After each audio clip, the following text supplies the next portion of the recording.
আবার কখনো কখনো লক্ষ্য করে দেখবেন মার চলাফেরা করার সময়, মার উঠা বসা করার সময়, মার খাওয়া দাওয়া করার সময় গর্ভের সন্তান মার কলিজার ভিতরে যখন আঘাত করে, মার কলিজার ভিতরে যখন লাথি মারে, এমনি অবস্থায় মা খানাফিনা বাদ দিয়া, চলাফেরা বাদ দিয়া, উঠা বসা বাদ দিয়া বিছানার ভিতরে আশ্রয় নেন। কারো কাছে কিন্তু মুখ খুলেন নাই, শ্বশুর শাশুড়ি আত্মীয় স্বজন পাড়া প্রতিবেশীদের কাছে মুখ খুলেন নাই, এমনকি আপন স্বামীর নিকট কিন্তু মুখ খুলেন নাই। আমার মায়ের হাঁটতে কষ্ট হয়, আমার মায়ের শুইতে কষ্ট হয়, আমার মায়ের চলাফেরা করতে কষ্ট হয়। ওই কষ্টের করুণ ইতিহাস, ওই কষ্টের করুণ অবস্থা আমার আল্লাহ তামাম বিশ্বের মানুষদেরকে, তামাম দুনিয়ার মানুষদেরকে আমার আল্লাহ সতর্ক এবং সাবধান কইরা স্মরণ করে জানিয়ে দিয়েছেন।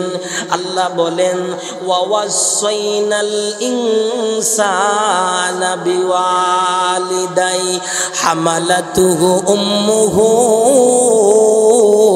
ওয়াগনান আলা ওয়াগন।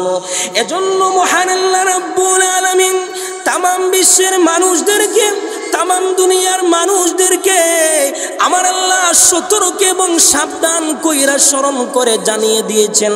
আল্লাহ বলেন আমি আল্লাহ মানুষদেরকে অর্থাৎ সন্তানদেরকে তার মা বাবার খেদমত করার জন্য, মা বাবার সেবা যত্ন করার জন্য আমি আল্লাহ জোর নির্দেশ দিয়েছি।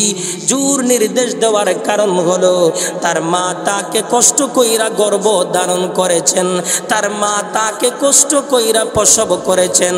এজন্য মহান আল্লাহ সন্তানদেরকে মা বাবার খেদমত করার জন্য আমি আল্লাহ জোর নির্দেশ দিয়েছি। আল্লাহ বলেন আমি আল্লাহ মানুষদেরকে অর্থাৎ সন্তানদেরকে তার মা বাবার খেদমত করার জন্য আমি আল্লাহ জোর নির্দেশ দিয়েছি। জোর নির্দেশ দেওয়ার কারণ কি?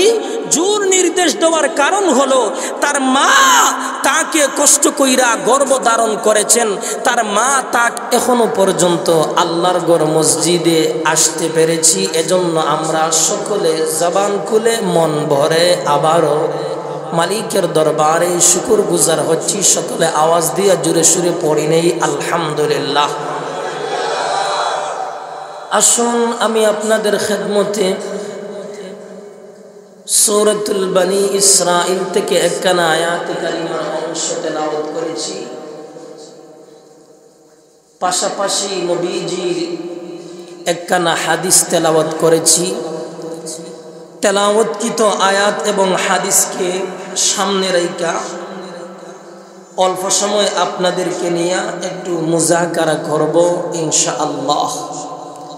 আল্লাহ যেন আমাকে ইখলাসের নিয়তে কথাগুলো বলার এবং আপনাদেরকেও আমলের নিয়তে এবং বাস্তবিক জীবনে আল্লাহ যেন সকলকে প্রয়োগ করার তৌফিক দান করেন। সকলে আমরা মহব্বতের সাথে পড়ে নেই আমিন। আমার ভাই, আমার তেলাওয়াতকৃত আয়াতে কারিমার ভিতরে আল্লাহর একত্ববাদ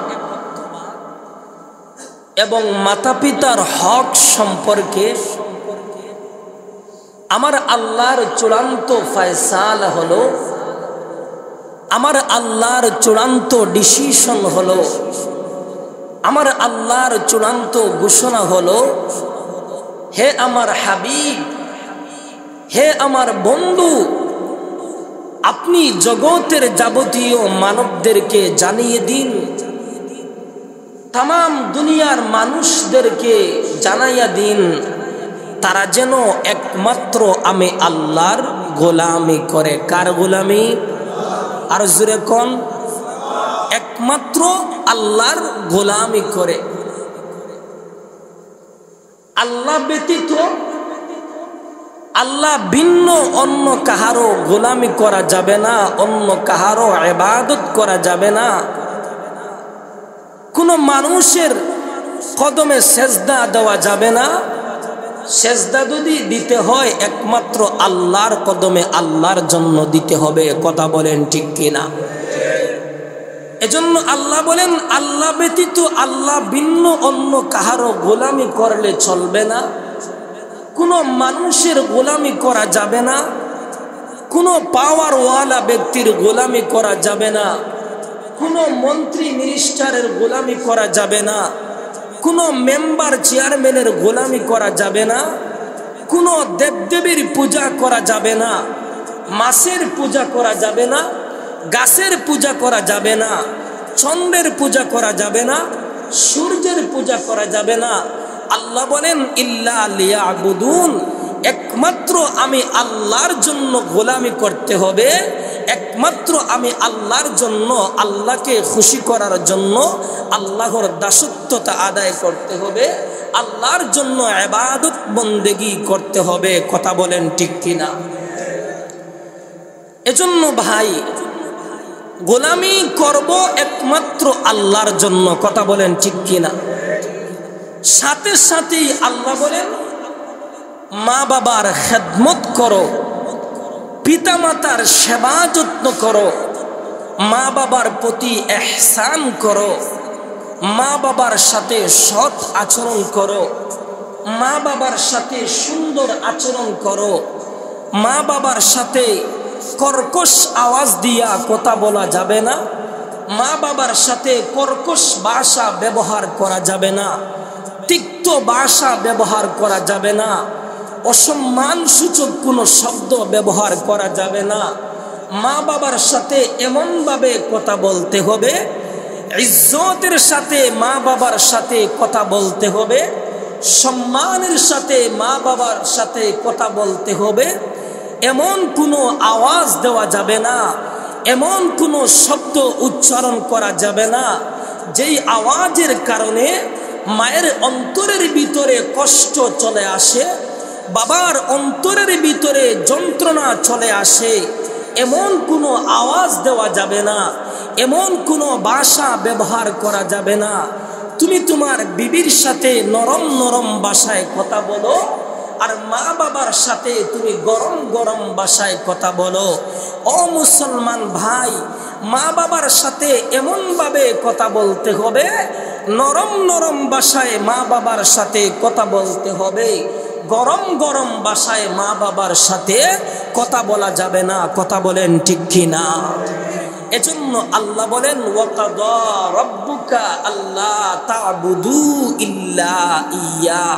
আল্লাহ বলেন ইবাদত করো একমাত্র আমি আল্লাহর জন্য, আমি আল্লাহকে খুশি করার জন্য ইবাদত করো। সাথে সাথেই আল্লাহ শব্দ ব্যবহার করছেন ওয়াবিল ওয়ালিদাইনি ইহসানা, মা বাবার প্রতি ইহসান করো, মা বাবার সাথে সৎ সুন্দর আচরণ করো।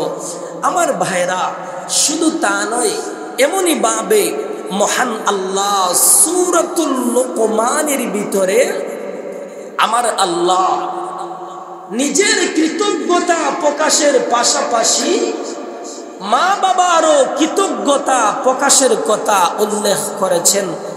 আল্লাহ বলেন আনিশকুরলি ওয়ালিদাই, বান্দা তুই আমার শুকরিয়া আদায় কর, আমার কৃতজ্ঞতা প্রকাশ কর রে বান্দা। আমি আল্লাহ যে তোরে অসংখ্য অগণিত নেয়ামত দান করছি, এই নেয়ামত গুলার তুই শুকরিয়া আদায় কর। ও বান্দা, বেশি দূর যাওয়ার দরকার নেই, তুই তোর নিজের 3.5 হাত বডির দিকে তাকাইয়া দেখ, আমি আল্লাহ তোর জন্য কত নিয়ামত দান করছি। আমি আল্লাহ চোখ দিয়েছি, এই চোখ দ্বারা তামাম দুনিয়া তুই দেখতেছস। আমি আল্লাহ পা দিয়েছি, এই পা দ্বারা তামাম দুনিয়া তুই বিচরণ করতেছস। আমি আল্লাহ হাত দিয়েছি, এই হাত দিয়া তুই আমার নিয়ামত গুলা ভোগ করতেছস। আমি আল্লাহ তোরে জবান দিয়েছি, এই জবান দ্বারা তুই কথা বলতেছস। আমি আল্লাহ তোরে অসংখ্য অগণিত নিয়ামত দান করছি। আজকে যদি আমি তোরে চোখ না দিতাম তাহলে তোর অবস্থা কি হইতো রে বান্দা? আজকে যদি আমি তোরে হাত না দিতাম তাহলে তোর কি অবস্থা হইতো রে বান্দা। আজকে যদি আমি তোরে পা না দিতাম তাহলে তোর কি অবস্থা হইতো। আজকে যদি আমি তোরে চোখ না দিতাম তাহলে তোর কি অবস্থা হইতো রে বান্দা। এজন্য ও বান্দা, তুই তোর 3.5 হাত বডির দিকে তাকা, 3.5 হাত বডির দিকে তাকাইয়া দেখ আমি আল্লাহ যে তোরে কত নেয়ামত দান করছি, আমি আল্লাহ যে তোরে অসংখ্য অগণিত নেয়ামত দান করছি, এই নেয়ামত গুলার তুই শুকরিয়া আদায় কর। সাথে সাথে আল্লাহ বলেন ওয়ালি ওয়ালিদাইক, শুধু তা নয় তোর মা বাবারও কৃতজ্ঞতা প্রকাশ কর, মা বাবার শুকরিয়া আদায় কর। তোর মা তোর জন্য কত কষ্ট করছে, তোর মা তোর জন্য কত যন্ত্রণা সহ্য করছে, এজন্য তুই তোর মা বাবারও কৃতজ্ঞতা প্রকাশ কর, মা বাবার শুকরিয়া আদায় কর। এজন্য ভাই সব সময় আল্লাহর শুকরিয়া আদায় করবেন, সাথে সাথে মা বাবারও শুকরিয়া আদায় করবেন। তাহলে বোঝা যায়, এই আয়াত দ্বারা বোঝা যায় মহান আল্লাহ মাতা পিতার হকের গুরুত্ব বুঝাতে গিয়া নিজের হকের সাথে বর্ণনা করছেন, যাতে কইরা জগতের মানব জাতি, জগতের মানুষ ওই কথাটি জানতে পারে, বুঝতে পারে। যেমন ভাবে আমি আল্লাহর ইবাদত বন্দেগী করা ফরজ, আমি আল্লাহর গোলামি করা ফরজ, ঠিক তেমনি ভাবে মা বাবার খেদমত করাও ফরজ। কথা বলেন ঠিক কিনা? নামাজ পড়া আল্লাহর বিধান। এখন যদি আমরা নামাজ ছেড়ে দেই, নামাজ পড়ি না, তাহলে আমরা গুনাহগার হব। যাকাত দেওয়া আল্লাহর বিধান, যাদের উপর যাকাত ফরজ, এখন যদি আমি যাকাত যদি না দেই তাহলে আমি গুনাহগার হব। ঠিক তেমনি ভাবে মা বাবার যদি খেদমত না করো, মা বাবার সাথে যদি ভালো আচরণ না করো, তাহলে তুমিও হুবহু গুনাহগার হবে। আমার ভাইরা, এজন্য এক সাহাবী নবীজির খেদমতে আরজ করলেন, ইয়া রাসূলুল্লাহ, ইয়া হাবিবাল্লাহ, ওগো নবীজি, মহান আল্লাহর নিকট সবচেয়ে উত্তম ইবাদত, মহান আল্লাহর নিকট সবচেয়ে আফজল ইবাদত কোনটি? আল্লাহর রাসূল জবাব দেন, মহান আল্লাহর নিকট সবচেয়ে উত্তম ইবাদত, সবচেয়ে আফজল ইবাদত হলো মা বাবার খেদমত করা, মা বাবার সাথে সৎ আচরণ করা, মা বাবার সাথে সুন্দর আচরণ করা।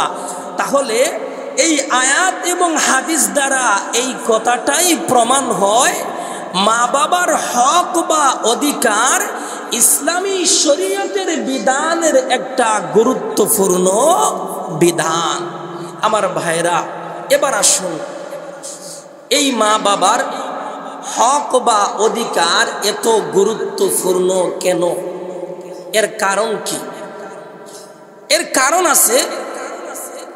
এর কারণ হলো, মা যখন সন্তানকে গর্ভধারণ করেন, সন্তান গর্ভধারণ হওয়ার পর থেকেই শুরু হয় মা বাবার চেষ্টা এবং তদবির। ওই অবস্থায় পিতার তুলনার চাইতে, পিতার ভূমিকার চাইতে মায়ের ভূমিকা হলো অনেক বেশি। কারণ কি? কারণ আছে। কারণ হলো, পিতা তো শুধুমাত্র বহিরাগত খোঁজ খবর নিয়ে ক্লান্ত থাকেন, ব্যস্ত থাকেন, কিন্তু মা জননী আস্তে আস্তে ধীরে ধীরে মরণের দিনগুলো গণতে শুরু করেন। আমার ভাই, শুধু তা নয়, মা যখন সন্তানকে গর্ভধারণ করেন, সন্তান গর্ভধারণের 2-3 মাস পর থেকেই ধীরে ধীরে মায়ের খাওয়া দাওয়ার রুচি কমে যায়, মায়ের খাওয়া দাওয়ার রুচি নিচের দিকে চলে আসে। মায়ের খাওয়া দাওয়ার রুচি নিচের দিকে চলে আসার কারণ কি? কারণ আছে। কারণ হলো, মায়ের রক্ত মাংস আর ক্যালসিয়াম খেয়ে সন্তান কিন্তু আস্তে আস্তে ধীরে ধীরে দিন দিন বড় হয়। আর মায়ের রক্ত আর ক্যালসিয়াম খেয়ে, আর মায়ের রক্ত আর ক্যালসিয়াম খেয়ে তখন মাটা আপনার নিস্তেজ হয়ে যান, দুর্বল হয়ে যান। তাই সুদীর্ঘ 9 কিংবা 10 মাস যাবত মা সন্তানকে গর্ভধারণ করে রক্ষণাবেক্ষণ করে থাকেন। আমার ভাই, সন্তান গর্ভে থাকাকালীন মার চলাফেরা, মার উঠা বসা, মার খাওয়া দাওয়া কি যে কষ্টকর তা একমাত্র মায়ের জাতিরাই ভালোভাবে জানেন, একমাত্র মায়ের জাতিরাই ভালোভাবে বুঝতে পারেন। মা যখন গভীর নিদ্রায় চলে যায়,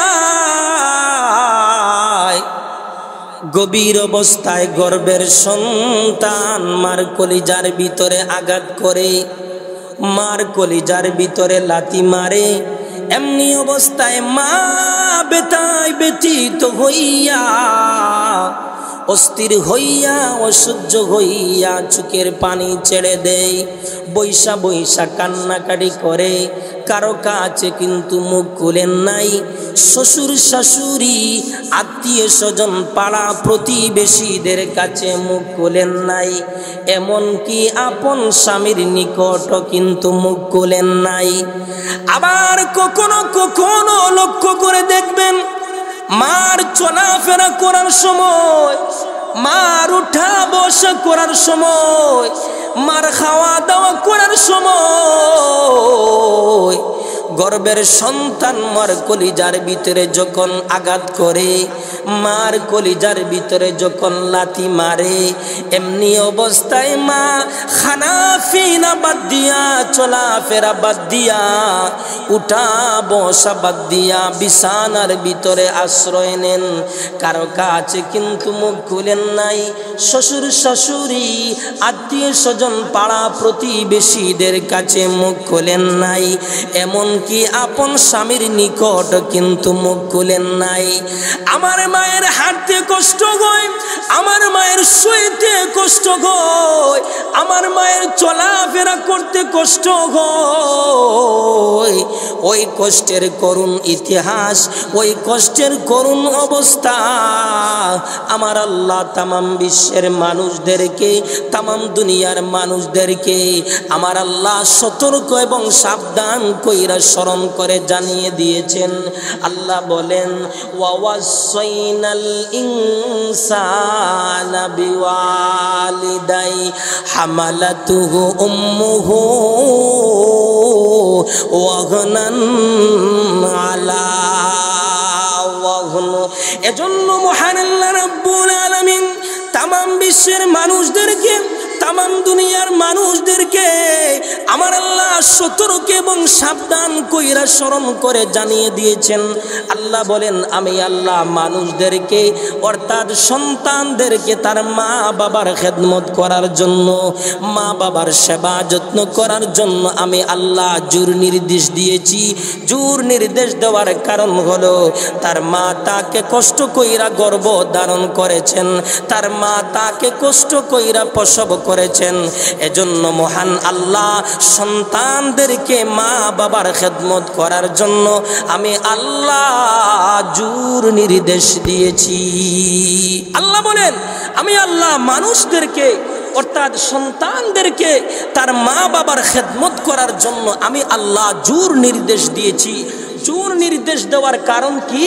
জোর নির্দেশ দেওয়ার কারণ হলো তার মা তাকে কষ্ট কইরা গর্ভ ধারণ করেছেন, তার মা তাকে কষ্ট কইরা প্রসব করেছেন। এজন্য মহান আল্লাহ সন্তানদেরকে মা বাবার খেদমত করার জন্য, পিতা মাতার সেবা যত্ন করার জন্য আমি আল্লাহ জোর নির্দেশ দিয়েছি। এজন্য আমার ভাই, মা বাবার খেদমত করতে হবে, মা বাবার সেবা যত্ন করতে হবে। শুধু তা নয়, তারপর সন্তান যতই প্রসবের দিন গনিয়ে আসে মা ততই চিন্তার ভিতরে পড়ে যান। চিন্তার কারণ কি? চিন্তার কারণ হলো ওই কাজে অনেক সময় মায়ের জীবনটা পর্যন্ত বিলিয়ে দিতে হয়। কথা বলেন ঠিক কিনা? আমার ভাইরা, শুধু তা নয়, এই সন্তান প্রসব হলো মায়ের জন্য একটা জীবন মরণ যুদ্ধ। ইসলামের বিধান অনুযায়ী, শরীয়তের বিধান অনুযায়ী শরীয়তের বিধান অনুযায়ী পুরুষরা যদি যুদ্ধের ময়দানে জিহাদের ময়দানে যাইয়া বেঈমান কাফিরদের সঙ্গে যদি মোকাবেলা কইরা কইরা যদি মরণ হয়ে যায়, মত হয়ে যায়, তাকে যেমনভাবে শহীদ বলা হয়, ঠিক তেমনি ভাবে মা সন্তানকে প্রসব করার সময় মায়ের জন্য মরণ হয়ে যায়, মায়ের যদি মৌত হয়ে যায় তাকেও শহীদ বলা হয়।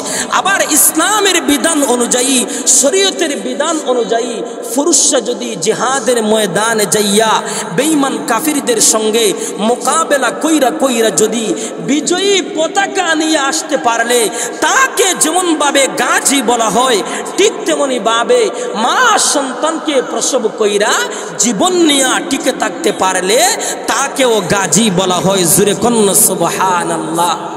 এজন্য ভাই, সন্তান প্রসব হলো মায়ের জন্য একটা জীবন মরণ যুদ্ধ। আবার কখনো কখনো লক্ষ্য করে দেখবেন, সন্তান প্রসবের পূর্বে স্ত্রী কিন্তু স্বামীর কাছ থেকে বিদায় নিয়ে যায়, শ্বশুর শাশুড়ি আত্মীয় স্বজন পাড়া প্রতিবেশীদের কাছ থেকে বিদায় নিয়ে যায়। বিদায় নেওয়ার কারণ কি? বিদায় নেওয়ার কারণ হলো হয়তো জীবনে আর দেখা নাও হতে পারে, হয়তো জীবনে আর সাক্ষাৎ নাও হতে পারে। এজন্য বিবি স্বামীর কাছ থেকে বিদায় নিয়ে যায়, শ্বশুর শাশুড়ি আত্মীয় স্বজন পাড়া প্রতিবেশীদের কাছ থেকে বিদায় নিয়ে যায়।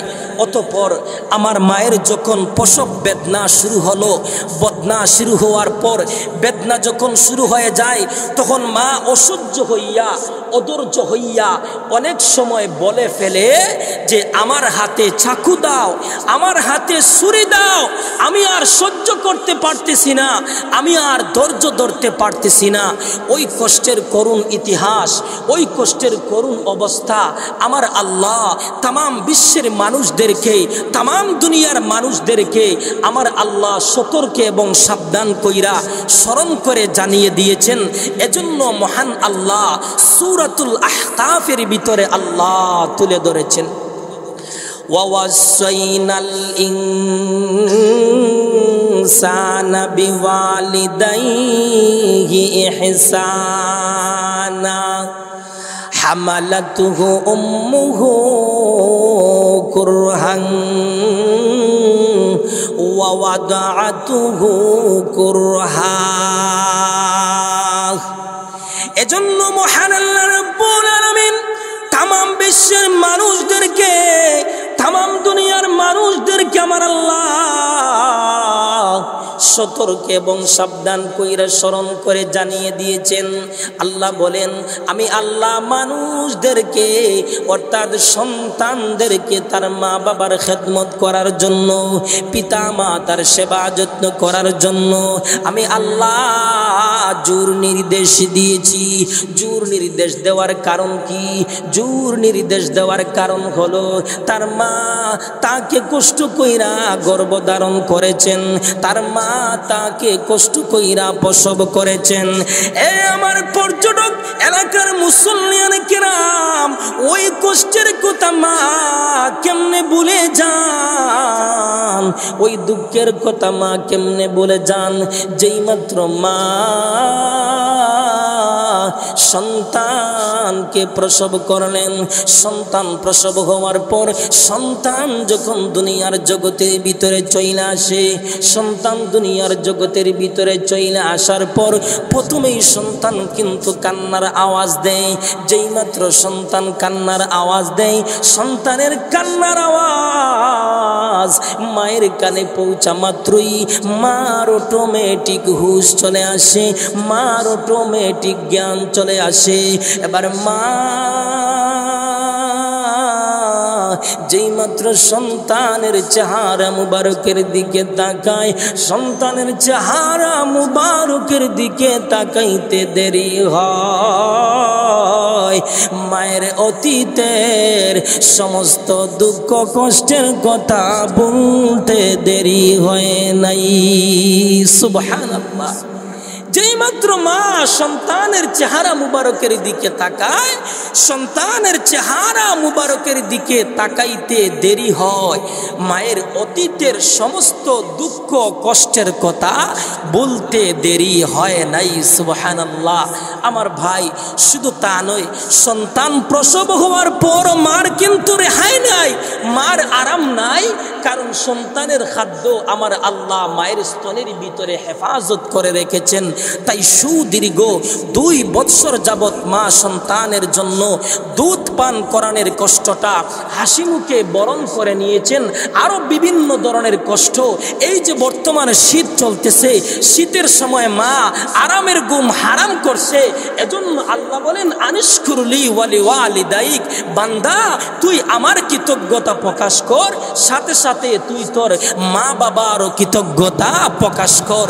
এই জন্য মা বাবার হক বা অধিকার এত গুরুত্বপূর্ণ। এবার আসুন, পিতার উপর মাতার অগ্রাধিকার কেন, বাবার উপর মার অগ্রাধিকার কেন? এর কারণটা কি? এর কারণ হলো, মা যখন সন্তানকে আদর সুহাগ দিয়া আস্তে আস্তে বড় করলেন, এবার সন্তান বড় হইয়া জ্ঞান অর্জন করার জন্য অথবা টাকা পয়সা অর্জন করার জন্য বিভিন্ন জায়গায় বিভিন্ন দেশে সফর করতে চইলা যায়। বিভিন্ন জায়গা থেকে বিভিন্ন দেশ থেকে সফর কইরা সন্তান যখন দুনিয়ার ভিতরে, সন্তান যখন বাড়িতে চইলা আসে, একটা জিনিস খেয়াল করবেন, লক্ষ্য কইরা দেখবেন, বিবি হোক আর ছেলে সন্তান হোক, সবাই কিন্তু সন্তানের হাতের দিকে আর লাগেজের দিকে তাকায়। একমাত্র মা কিন্তু সন্তানের চেহারা মুবারকের দিকে তাকায়। যেই মাত্র মা সন্তানের চেহারা মুবারকের দিকে তাকায়, সন্তানের চেহারা মুবারকের দিকে তাকাইতে দেরি হয়, মায়ের অটোমেটিক চোখের পানি আসতে দেরি হয় নাই। জুরে কন্যা সুবহানাল্লাহ। এই জন্য তো এক সাহাবী নবীজির খেদমতে আরজ করলেন, ইয়া রাসূলুল্লাহ, ইয়া হাবিবাল্লাহ, ওগো নবীজি কার খেদমত করব? আল্লাহর রাসূল বলেন, কালা উম্মুকা, তুমি তোমার মার খেদমত করো। সাহাবী নবীজির খেদমতে আবার প্রশ্ন করলেন, কালা সুম্মা মান, নবী গো এরপর কার খেদমত করব? আল্লাহর রাসূল বলেন, কালা উম্মুকা, তুমি তোমার মার খেদমত করো। সাহাবী আবার প্রশ্ন করলেন, ইয়া রাসূলুল্লাহ, কালা সুম্মা মান, এরপর কার খেদমত করব?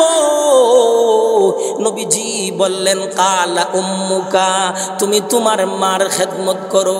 সাহাবী আবার প্রশ্ন করলেন, ইয়া রাসূলুল্লাহ, কালা সুম্মা মান, এরপর কার খেদমত করব? নবীজি বলেন, কালা আবুকা, তুমি তোমার বাবার খেদমত করো। সাহাবী আবার প্রশ্ন করলেন, ইয়া রাসূলুল্লাহ, কালা সুম্মা মান, এরপর কার খেদমত করব, কার সাথে ভালো আচরণ করব? আল্লাহর রাসূল বলেন, কালা আদনাকা আদনাকা, তুমি তোমার পাড়া প্রতিবেশী আত্মীয় স্বজনের সাথে তুমি সৎ আচরণ করো, সুন্দর আচরণ করো।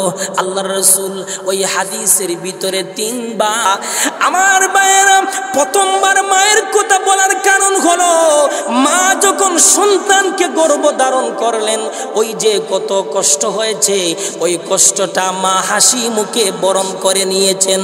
এজন্য বিশ্বনবী প্রথমবার মায়ের কথা বললেন। দ্বিতীয়বার মায়ের কথা বলার কারণ হলো, মা যখন সন্তানকে প্রসব করলেন, ওই সময় মায়ের যে কত কষ্ট হয়েছে, এজন্য বিশ্বনবী দ্বিতীয়বার মায়ের কথা বললেন। তৃতীয়বার মায়ের কথা বলার কারণ হলো, মা সন্তানের জন্য সুদীর্ঘ 2 বৎসর যাবৎ দুধ পান করানোর কষ্টটা হাসি মুখে বরণ করে নিয়েছেন। এজন্য বিশ্বনবী মায়ের কথা 3 বার বললেন, আর বাবার কথা 1 বার বলেছেন। জুরে কন্যা সুবহানাল্লাহ। এজন্য আমার মুসলমান কিরাম, মা বাবার খেদমত করবেন, পিতা মাতা বাবার সেবা যত্ন করবেন, মা বাবার সাথে সৎ আচরণ করবেন, মা বাবার সাথে সুন্দর আচরণ করবেন। সাবধান, মা বাবার সাথে কখনো গরম গরম ভাষায় কথা বলা যাবে না, কর্কশ ভাষা ব্যবহার করা যাবে না, তিক্ত ভাষা ব্যবহার করা যাবে না, অসম্মান সূচক কোনো শব্দ ব্যবহার করা যাবে না। তুমি তোমার বিবির সাথে নরম নরম ভাষায় কথা বলো, মা বাবার সাথে গরম গরম ভাষায় কথা বলো না রে। বিবির সাথে তুমি যেভাবে গরম গরম নরম নরম ভাষায় কথা বলো, মা বাবার সাথেও তুমি নরম নরম ভাষায় কথা বলতে হবে, সম্মানের সাথে কথা বলতে হবে, ইজ্জতের সাথে কথা বলতে হবে। আল্লাহ বলেন ওয়াকুল লাহুমা কাওলান কারীমা। আল্লাহ বলেন মা বাবার সাথে সম্মান সূচক শব্দ ব্যবহার করতে হবে। কারণ কি? কারণ হলো মায়ের পায়ের নিচে হলো সন্তানের বেহেশত। এজন্য আল্লাহর রাসূল বলেন আল জান্নাতু তাহতা আকদামিল উম্মাহাত। নবীজি বলেন মায়ের পায়ের নিচে হলো সন্তানের বেহেশত। ওই জান্নাতটা কিনতে হলে, ওই জান্নাতটা খরিদ করতে হলে মা বাবার সেবা যত্ন করতে হবে, মা বাবার সাথে সৎ আচরণ করতে হবে, মা বাবার সাথে সুন্দর আচরণ করতে হবে। আমার ভাইরা, এজন্য হর হালতে সব সময় আমরা মা বাবার সাথে ইজ্জতের সাথে কথা বলবো, সম্মানের সাথে কথা বলবো। কারণ মায়ের পায়ের নিচে হলো সন্তানের বেহেশত। সুবহানাল্লাহ। আল্লাহর রাসূল বলেন মায়ের পায়ের নিচে হলো সন্তানের বেহেশত। এজন্য এই মা বাবার সাথে তুমি ইজ্জতের সাথে কথা বলো, এই মা বাবার সাথে তুমি সম্মানের সাথে কথা বলো।